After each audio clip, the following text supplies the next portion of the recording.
Estoy en contacto con el congresista José Vega Antonio, quien es candidato a presidente del Perú por el partido Unión por el Perú. José, muchas gracias por acceder a esta entrevista. No, gracias a ti por esta oportunidad. Mis saludos a toda la audiencia de tu programa importante. Desde ya acá dispuesto a dialogar contigo. Tú sabes que estoy en Argentina, viví años en Perú, y lo que me interesa de los candidatos a presidente, ¿qué opinan de la creación del Distrito 27? Y en este caso, ¿quiénes son los 4 representantes del partido? Mira, nosotros, me habla de dónde dicen representantes de... Los representantes del nuevo distrito, del Distrito 27, donde los peruanos en el exterior podrán tener 2 congresistas y 4 candidatos. En este caso, ¿quiénes son los candidatos de tu partido? Bueno, nosotros tenemos, no tengo los nombres precisamente ahora, tenemos representantes... Lescano me dijo lo mismo, lo entrevisté, candidato a presidente que no tiene los nombres. No es una pregunta que solamente te lo hago a ti. Los peruanos en el exterior quieren saber quiénes son los representantes por los partidos. En este caso, ¿sabes por lo menos la procedencia? Si viven en Estados Unidos. Uno de ellos es Farfán, vive en Estados Unidos.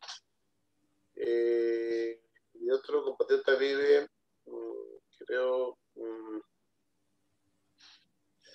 No recuerdo el otro donde reside, pero uno de ellos vive en Estados Unidos, ¿no? ¿Quién es Farfán? Él es un abogado, si mal no recuerdo. Participa en este proceso electoral con nosotros. ¿Y cómo coordinas con los peruanos en el exterior? Porque veo que muchos candidatos no conocen. Lo que pasa es que por ahora tenemos una dificultad, ¿no? O sea, nosotros estamos en proceso de inscripción. La lista parlamentaria ha tenido una observación en el Jurado Especial de Lima y hasta ahora está en la sala del Jurado Nacional de Elecciones. Esperamos que esta semana nos resuelva y estamos a la espera igual de la plancha presidencial. Los argumentos esgrimidos por nuestros abogados y personal legal son contundentes, por cierto, tienen que salir a favor, pero estamos a la espera de esta resolución. ¿Qué opinas que tu candidatura no figura en las preferencias electorales, por lo menos en los primeros puestos? Bueno, mira, hay un grupo empresarial dirigido por el comercio que manejan las encuestas, manipulan, orientan, nos hace recordar la época que estas encuestas iban a la salita del CIN a cobrar sus dólares para también manipular la conciencia colectiva. Hoy día estos grupos de poder mediático que tienen un monopolio del control del 80% de medios de información en el país, con las encuestas que manejan están promoviendo algunos candidatos que son, por cierto, candidatos que tienen los perfiles para poder ellos representarlos y mantener el statu quo en el país. Nosotros somos una propuesta que marca distancia, diferencia programática, política con ellos. Nosotros planteamos la necesidad del cambio de la Constitución, porque además del cambio de la Constitución nosotros queremos establecer, por ejemplo, para los problemas graves de corrupción en nuestro país, tenemos 6 presidentes procesados por autocorrupción.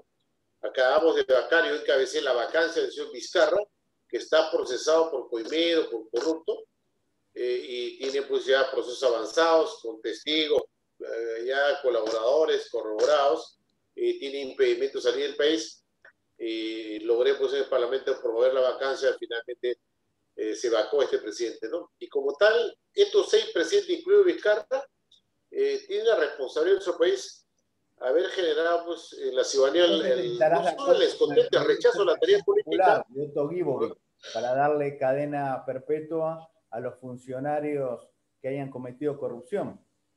Nosotros planteamos el cambio de la Constitución, aplicarle el artículo 140 de la Constitución, restablecer la pena de muerte, procesándolo por traición a la patria. Que todo aquel que roba recursos públicos sean procesados por traición a la patria y así se le aplica la pena de muerte. Porque la verdad ya en nuestro país ya es inadmisible, inaceptable, y un rechazo de la población ya no cree en la tarea política y, por cierto, necesitamos medidas duras, severas, frontales, radicales para erradicar la corrupción de nuestro país. Es un cáncer, un flagelo grave que nos afecta, sí, verdad, del nacimiento de la República, pero los últimos 30 años la corrupción es el pan del día. Gobernadores que roban, alcaldes que roban, presidentes que roban, ministros que roban. Entonces, hoy día nosotros promovemos esta propuesta en el cambio de la Constitución, establecer estas propuestas que te estoy mencionando, ¿no? Además, también ver el tema del capítulo económico, porque ahí también establecieron los famosos contratos ley.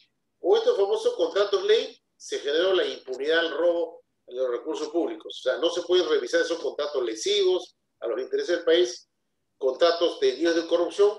Y por cierto, en nuestro país, así como Odebrecht, que da este grupo Graña, empresas y otros, por cierto, hicieron su manejo a su antojo y implicados hasta hoy, pues investigados por esa corrupción y no están presos, porque por cierto también tienen manejo de los medios, hoy día se han vuelto colaboradores, debiendo haber sido procesados por acto de corrupción, porque ellos han sido responsables del manejo de las empresas conjuntamente en alianza con esta empresa Odebrecht, que es una empresa que ha venido casi 19 años a traernos corrupción, y por cierto, con los corruptos propios que en nuestro país se generan también empresarios que llegaron a acuerdos con gobiernos, todo para lograr el saqueo del país. Y en el plano internacional, ¿cómo trabajarían con las numerosas colonias peruanas? Bueno, nosotros en esta oportunidad aprobamos justamente la posibilidad de integrarlos, teniendo dos representantes en el Parlamento Nacional, y de esta manera ellos puedan también tratar los problemas que nos aquejan, porque sé que en muchos países del mundo hay muchos peruanos que no ¿Cuáles están pues. consideras que son los principales problemas que aquejan a los peruanos en el exterior? Yo creo que también ellos tienen problemas de índole laboral, tienen problemas de residencia, tienen problemas que por cierto en muchos países son ilegales, tienen problemas, ya imagino, también facilidades de poder tener la posibilidad también de forjarse un destino mejor, tema laboral y otros temas, pero principalmente es la legalidad. Muchos compatriotas son ilegales en muchos países del mundo.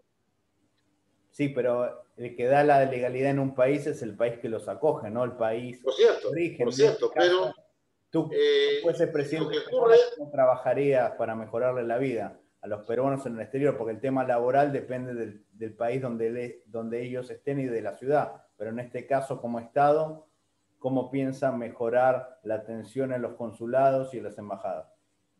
yo creo que es necesario que nuestros consulados y las embajadas cumplan su rol. Los últimos años, inclusive para promover el mercado, para abrir de cómo es que nosotros promovemos el turismo, cómo lograr promover apertura al mercado. Hay una situación de cierta apatía, dejadez de nuestras embajadas, de nuestros consulados, y esperamos también de esa manera también tener mayor atención a los problemas que puedan afligir a nuestros compatriotas que residen en muchos países del mundo. ¿Qué opinas que los embajadores y los cónsules ganan promedio de $10.000? Un sueldo incluso superior al de ustedes, los congresistas que fueron electos popularmente. Sí, son sueldos muy exorbitantes y que, por cierto, esta es una política de Estado que viene de muchos años antes.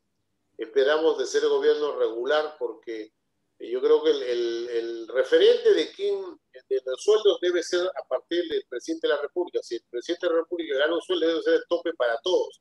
Pero acá en la embajada, los embajadores y otros tienen algunos privilegios, como también algunos funcionarios como el BCR y otras entidades. Necesitamos normar regular para que sea la referencia de los sueldos de los altos funcionarios, sea la base del sueldo del presidente de la República.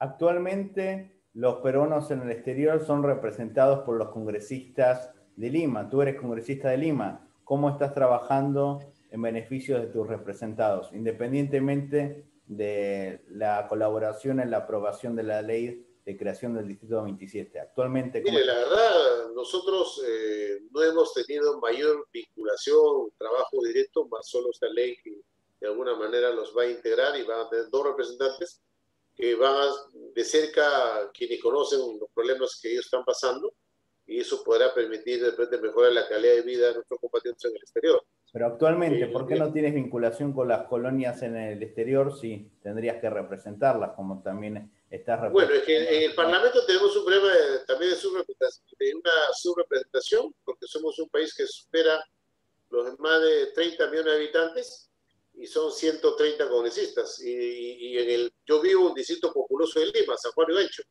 San Juan de Gancho tiene más de 1.300.000 habitantes. Así es. Imagínate cuántos representantes deberían tener.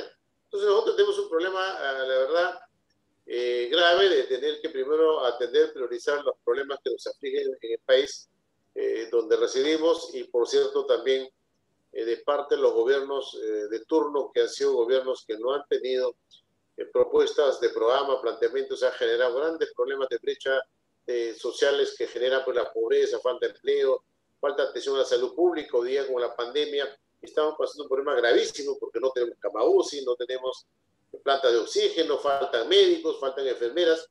O sea, la No se salud sabe pública en cuándo nuestro va a país llegar la es vacuna, porque calamitosa. está circulando un audio que el presidente le dice a los ministros que no hay certeza de la llegada de las vacunas.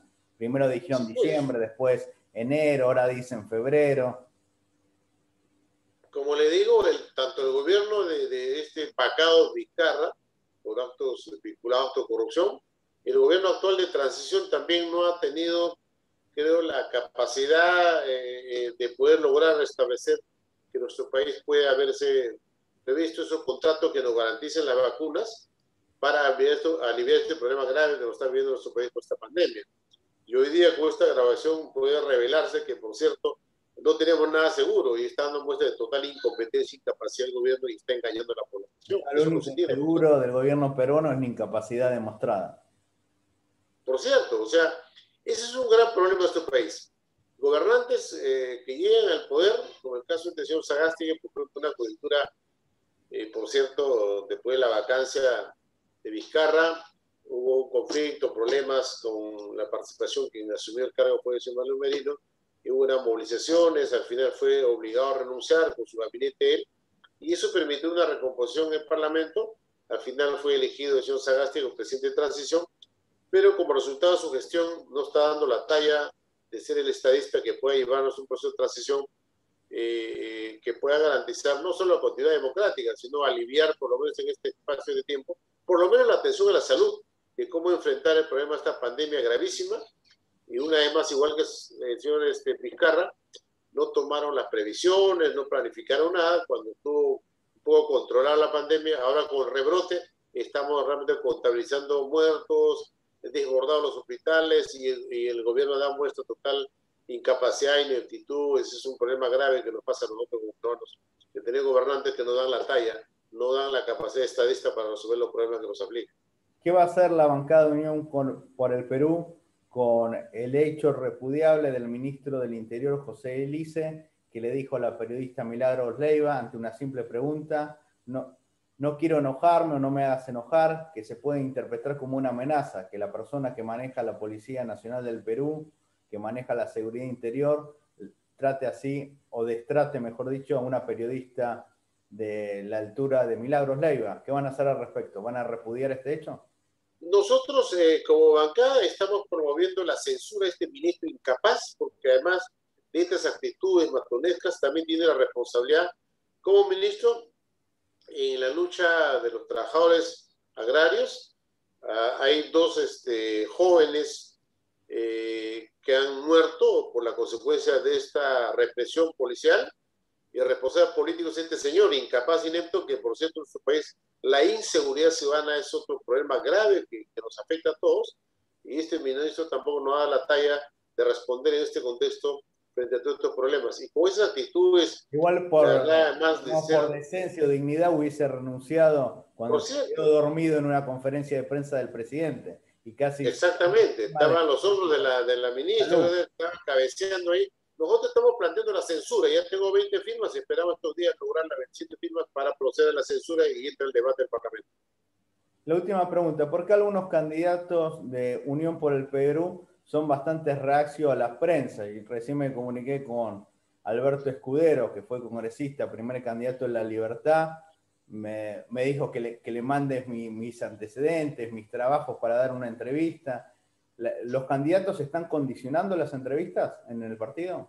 No, para nada. Yo creo que cada uno, por cierto, tiene también la decisión y la libertad de participar, pero es importante dialogar y creo es una manera también de discutir nuestras propuestas y además marcar una posición política de lo que representamos nosotros como una opción en el país, una propuesta de cambio en la Constitución, una propuesta radical, frontal frente a la corrupción. Creo que hay que marcar los lineamientos que nos van a diferenciar de las demás fuerzas políticas y candidatos en el país. Muchísimas gracias, No, esperemos gracias a estar en ti, muy contacto amable. y que puedas interiorizarte más de la realidad de los millones de peruanos que están fuera de tu Sí, patria. vamos a tomar debida nota para poder interiorizar más los problemas que afligen a nuestros compatriotas en el exterior. Muchas gracias por la oportunidad. Un fuerte abrazo. Muy amable. Gracias.